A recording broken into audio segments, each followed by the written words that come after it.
Tamén a poesía é unha maneira de sacar esa lírica que hai na tradición oral do noso povo, do povo galego. Entón, a raíz do poema que leu Iria sobre a amizade, pois acordouseme este poema que tiña aquí, que trata sobre a non amizade, sobre a traizón, sobre aqueles que pretendían pasar por amigos e resultaron non ser. Titúlase Berrarlle aos xordos. Tamén eu esquezo solpores rexios, trafico con xogos de palabras e procuro novas mesturas que me rollan os soños.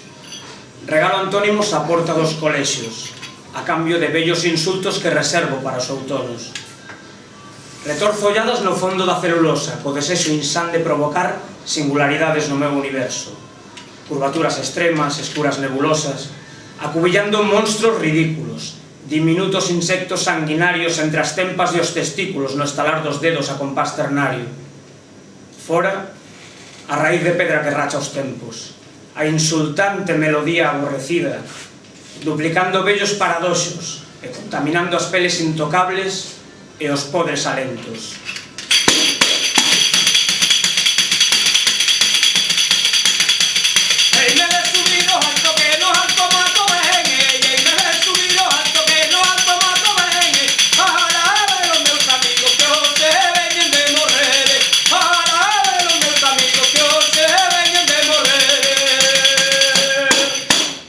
Ergo puños de compañeiros que decidiron amputarse as extremidades baldías e sobrantes, debuxando excusas nas areas das costas da morte, como aquel nixa con sangues corpos agoniantes, e espalla eslogans magníficos, berrando en braille, nos ouvidos dos xordos defuntos de onte.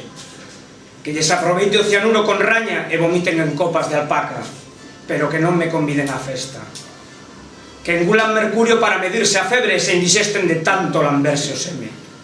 Compartimos outras orxías, non me agradedes nesta.